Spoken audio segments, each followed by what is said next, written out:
Perry Central. You're tuned into the Commodore Cast, where we spotlight student achievements, classroom creativity, and the events that bring our community together. So anchor down and stay around for the latest from Perry Central.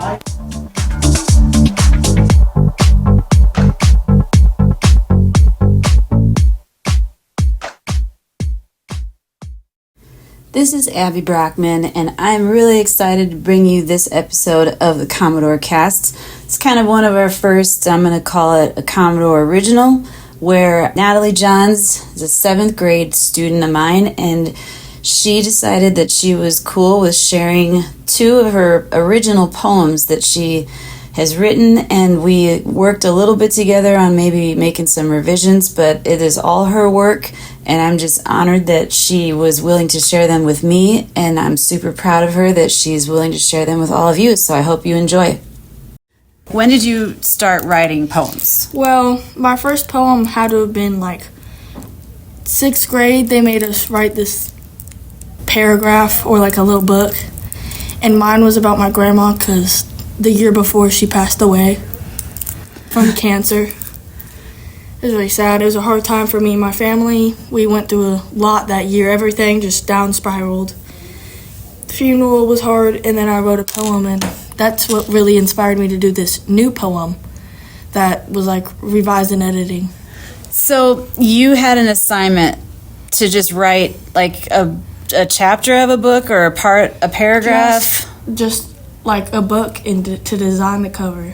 Okay, and that somehow turned into a poem. Yes. And that was your first one, and that was in 6th grade, and right now you're in 7th grade. Yep. So you've only been writing poems for like a year, if that. Yeah. And the 2 poems that you shared with us are like awesome.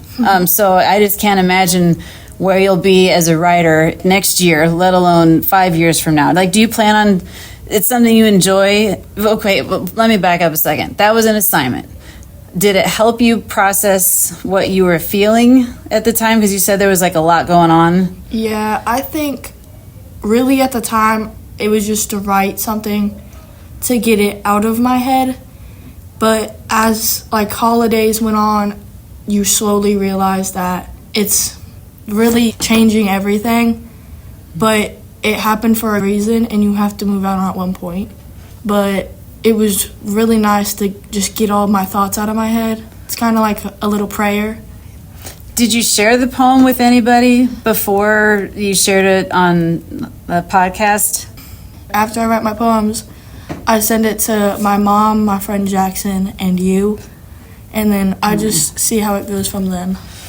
Well, I just can't thank you enough for sharing the 2 with us that you did, because they're both awesome. Now, the other poem that you wrote is about your dad. Yeah. Would you mind to tell us a little bit about like how that one came to be? So, really, because I was, like, the hours before, I was at Kohl's, and I was picking out a dress for my spring fling. My mom said that my dad had written a Facebook post and it made her cry, and I didn't know what it was. So when I got home, I charged my phone and I read it, and it made me cry. So I thought I had to get him back somehow. So I read him one, put it on Facebook, and then put it out on a podcast. So you wrote the poem about him and you put that on Facebook? Yes. Did he read it? Yeah. And did he cry?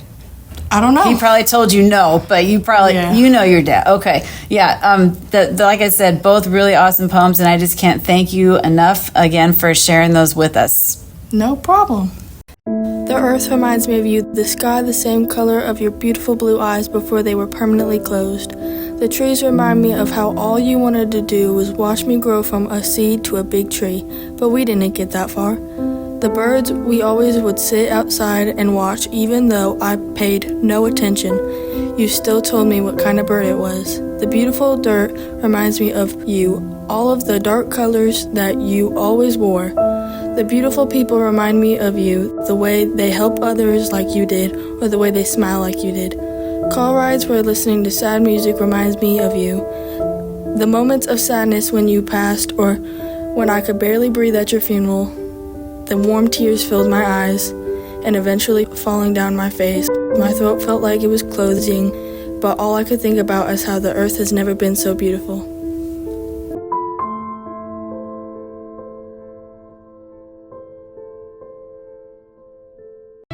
As I sit here and think about how much my dad has had to see and not cry, it takes a strong man to do that. It takes a strong man to watch me grow from a little girl to almost 13 years old. It takes a strong man to see his little girl who was once trying on dresses for a daddy-daughter dance to try on dresses for a spring fling. It takes a strong man to talk to his daughter about which boy she will ask to go, and it takes a very strong man to see his baby girl turn into a teenager.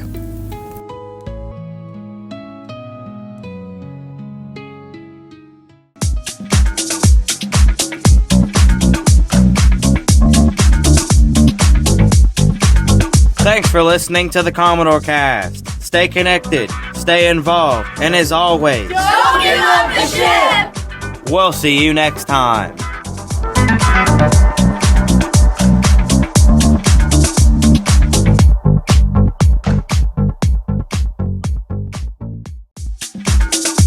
This is Abby Brockman, and I hope you did enjoy this episode of the Commodore Cast. I'd like to give a shout out to Kellen Quinn and my first period English class for their intro and outro, our technical consultants, Braylon Adams and Tyler Cleaving, and our music producer, Jax Underhill, with his use of Remix Live.